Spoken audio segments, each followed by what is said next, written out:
ABT task 2 August সংখ্যার 2021 part 5 ভৌত বিজ্ঞান দশম শ্রেণীর। সঠিক উত্তরটি নির্বাচন করো। 1 নম্বর দাগে যেটা আছে সেটা হচ্ছে সঠিক উত্তরটি নির্বাচন করো। 1 যেটি মৃদু তড়িৎ বিশ্লেষ্য সেটি বলো। যা sodium chloride, ammonium sulphate, sulphuric acid, acetic acid. এগুলোর মধ্যে মৃদু তড়িৎ বিশ্লেষ্য হচ্ছে অ্যাসিটিক অ্যাসিড। উত্তর এইভাবে লিখবে, উত্তর ঘ অ্যাসিটিক অ্যাসিড। আর ব্যাখ্যাটা আমি দিয়ে দিয়েছি, ব্যাখ্যাটা লেখার দরকার নাই, এটাই লিখবে। ব্যাখ্যাটা দিয়ে দিয়েছি এই কারণেই, অন্ধের মতো করলে তো হবে না, ব্যাখ্যাটাও জানতে হবে, ওই জন্য ব্যাখ্যাটা দিয়ে দিয়েছি যে এগুলোর মধ্যে অ্যাসিটিক অ্যাসিডটা সবথেকে মৃদু তড়িৎ বিশ্লেষ্য। ঠিক আছে। অ্যামোনিয়া 2 নম্বর, 1 দাগে 2। অ্যামোনিয়া গ্যাস শুষ্ক করতে হলে যে যৌগটি উপযুক্ত তা হলো ক, খ, গ, ঘ। ঘয়ের মধ্যে হচ্ছে ক্যালসিয়াম অক্সাইড উপযুক্ত। এর উত্তর ঘ দাগের ক্যালসিয়াম অক্সাইড, CaO এইভাবে লিখবে। এর ব্যাখ্যাটা দেখে নাও, ব্যাখ্যাটা এইভাবে দেওয়া আছে, ব্যাখ্যাটা তোমরা পড়ে নেবে, কেননা একমাত্র এইটাও ক্ষারীয় ওইটাও ক্ষারীয়, ক্ষারে ক্ষারে বিক্রিয়া করে না, ওই জন্য এটা হয়েছে। ঠিক আছে উত্তরটা। এবার 3 পরিবাহিতাঙ্কের SI একক হলো। পরিবাহিতাঙ্কের SI একক হলো গ দাগেরটা হবে, গ দাগের WM ইনভার্স K ইনভার্স। কেন হচ্ছে ব্যাখ্যাটা দেখে নাও, যে তাপ পরিবাহিতাঙ্ক কাকে বলে, তাপ পরিবাহিতাঙ্কের গাণিতিক রূপটা কী সেটা জেনে নিলেই এখান থেকে আমি ক্যালকুলেশন করে দিয়েছি, এইভাবে চলে আসবে। ভালো করে দেখে নেবো একটু ব্যাখ্যাটা। তারপরে 2 নম্বর দাগের নিচের বাক্যগুলি সত্য অথবা মিথ্যা নিরূপণ করো। তড়িৎ বিশ্লেষণের সময় দ্রবণের মধ্য দিয়ে তড়িৎ পরিবহন করে ইলেকট্রন, এটা একদম ডাহা মিথ্যা, F। কারণ হচ্ছে তড়িৎ বিশ্লেষণের সময় যে দ্রবণে আয়ন তৈরি হয় না, সেই আয়নগুলোই তড়িৎ পরিবহন করে। কিন্তু এমনি কারেন্ট ইলেকট্রিসিটি আমরা যে দেখি ওগুলো কিন্তু ইলেকট্রন, কিন্তু এই তড়িৎ বিশ্লেষণের সময় এই আয়নই পরিবহন করে, ওই জন্যে এটা মিথ্যা, ইলেকট্রন। 2 দাগে 2 ধাতুর আকরিক থেকে ধাতু নিষ্কাশনের বিজারণ অপরিহার্য, একদম সত্যি, বিজারণ অপরিহার্য। তারপরে 2 দাগে 3 দৈর্ঘ্য প্রসারণ গুণাঙ্কের এককে দৈর্ঘ্যের একক নেই, একদম সত্যি, দৈর্ঘ্যের একক নেই। আমরা জানি দৈর্ঘ্য প্রসারণ গুণাঙ্ক আলফা ইজিক্যাল টু, এটা ব্যাখ্যাটা দেখে নেবে, L2 - L1 বা L1 - L2। এবার দৈর্ঘ্যের একক কেটে গেল, তাহলে তাপমাত্রাটা ক্রয় শিখে বলো, ওই জন্য বলা হয় যে CGS পার ডিগ্রি সেন্টিগ্রেড এভাবে। সংক্ষিপ্ত উত্তর দাও। 3 নম্বর ক্যালসিয়াম কার্বনেটের মধ্যে ভর হিসাবে ক্যালসিয়ামের শতকরা পরিমাণ নির্ণয় করো। দেওয়া আছে ক্যালসিয়াম যেগুলো 40।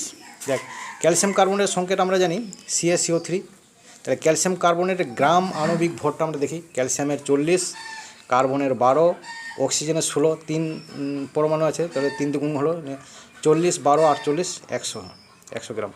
তাহলে এবারে ক্যালসিয়ামের গ্রাম পারমাণবিক ভরটা আমাদের কত বলে দেওয়া আছে 40, এই যে 40 লাগলাম।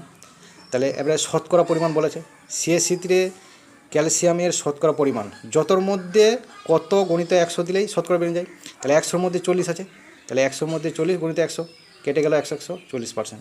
ক্যালসিয়াম কার্বনেটের মধ্যে ভর হিসাবে ক্যালসিয়ামের পরিমাণ 40%। এবার পরের পাতায়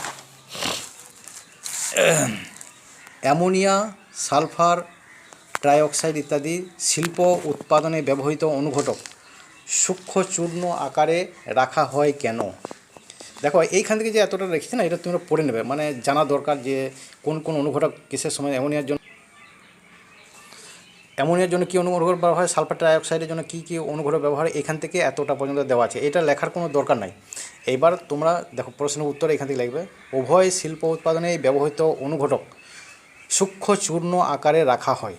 কারণ 1 নম্বর কারণ হচ্ছে অনুঘটকগুলি চূর্ণীকৃত অবস্থায় ব্যবহার করলে অনুঘটকের পৃষ্ঠতলের ক্ষেত্রফল বৃদ্ধি পায়, ফলে বেশি সংখ্যক বিক্রিয়ক অণু বা পরমাণু অধিশোষিত হওয়ার সুযোগ পায়।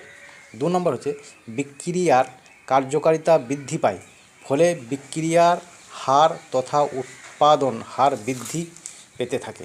হয়ে গেল এই দুটো লিখবে, অতি হয়ে যাবে। ঠিক আছে। এবারে 4 নম্বর নিচের প্রশ্নটির উত্তর দাও। একটি তড়িৎ কোষের তড়িৎচালক বল 10 ভোল্ট ও অভ্যন্তরীণ রোধ 2 ওহম। তড়িৎ কোষটির 8 ওহম রোধের সঙ্গে যুক্ত করা হলে রোধকটি 60 সেকেন্ডে কত তাপ উৎপন্ন করবে? এটা এবার আমার কী দেওয়া আছে সেগুলো প্রশ্ন অনুযায়ী কী দেওয়া রয়েছে, তড়িৎচালক বল E = 10 ভোল্ট, তড়িৎ কোষের রোধ R = 8 ওহম, অভ্যন্তরীণ রোধ ছোটো হাতের আর ইজিক্যাল 2 ওহম, সময় টি ইজিক্যাল 60 সেকেন্ড। এর আমাকে কী নির্ণয় করতে হবে? তড়িৎ প্রবাহ আই ইজিক্যাল কত আর তড়িতে উৎপন্ন তাপ এইচ ইজিক্যাল কত, এই দুটো নির্ণয় করতে হবে। এবারে আমরা জানি এইচ নির্ণয় করতে গেলে এইচ ইজিক্যাল আই স্কোয়ার আর টি, তাহলে প্রথমে আইটা নির্ণয় করতে হবে।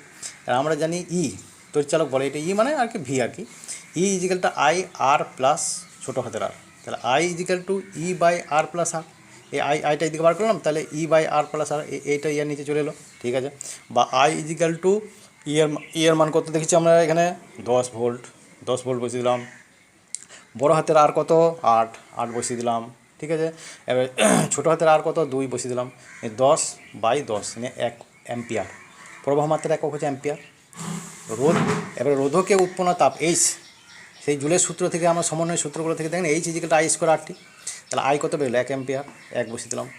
আর বড় হাতের আর কত আছে, বড় হাতের আর আছে 8 বসিয়ে দিলাম। আর কত সেকেন্ডে? 60 সেকেন্ডে। এই ক্যালকুলেশন করলাম 1 আর এটা 6 × 8 = 480, 480 জুল হয়ে গেলো।